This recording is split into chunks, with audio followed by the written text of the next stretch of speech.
it's Teacher Melissa from melissamillsonline.com. On my channel, you will find videos all about teaching and tech. In today's video, I will be discussing the IPAED method for VIPKid. It is also referred to as I do, we do, you do method. Okay, so we're going to go ahead and get started. And what we're going to talk about is the top of each slide has a letter at the top. It's usually in the top right hand corner, and you might see an I. If you do, this slide is an introduce slide.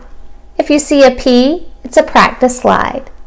A, it's an apply slide. E, it's an extend slide.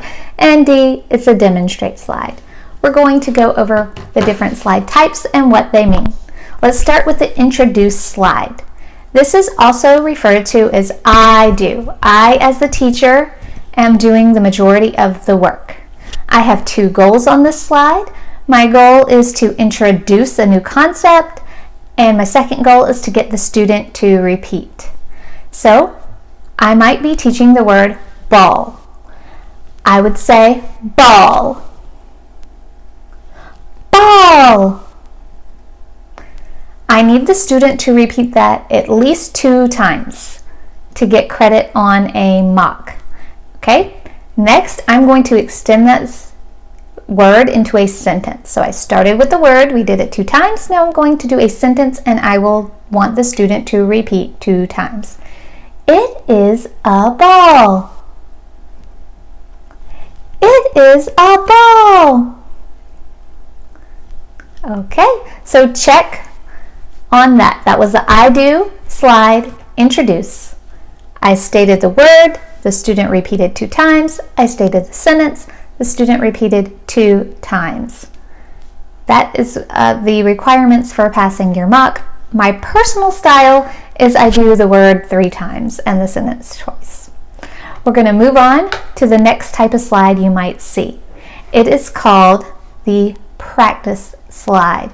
So I've already introduced the word ball. We've already used it in a sentence on the introduce slide. Now we are going to be practicing. This is referred to as we do.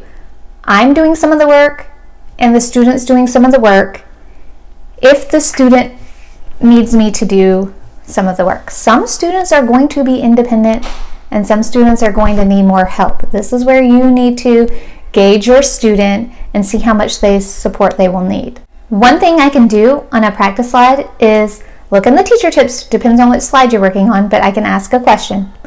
What is it?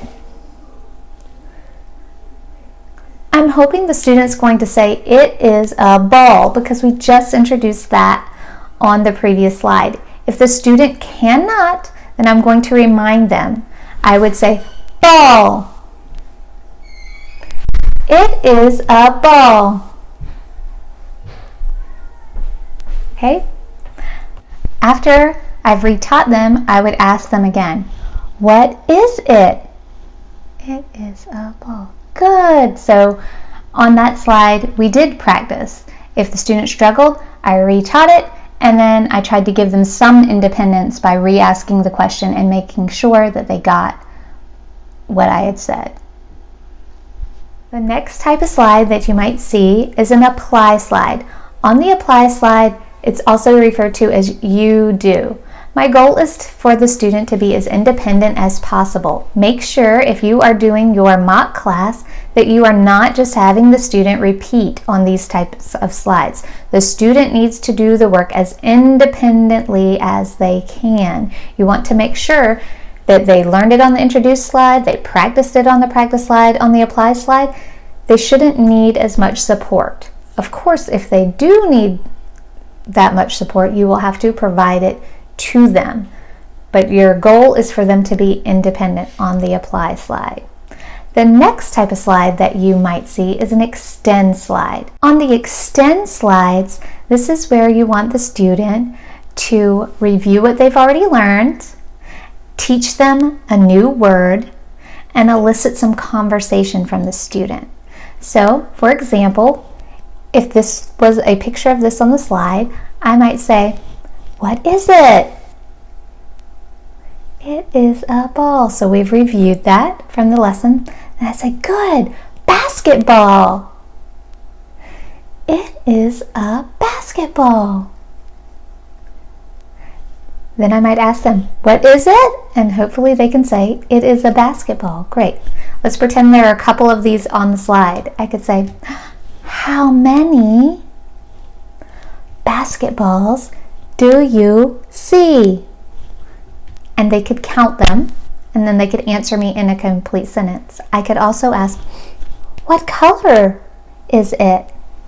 And have the student answer. So on the extend slide, you want to teach some new concepts, review what they've learned, and elicit some conversation from the student. A lot of times I will ask, do you like basketball? If the student just said yes, I would say, yes, I like basketball.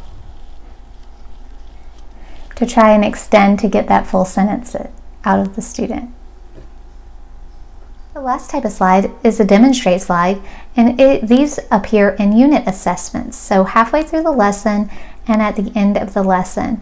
On these types of slides, the students are presenting the knowledge that they have learned.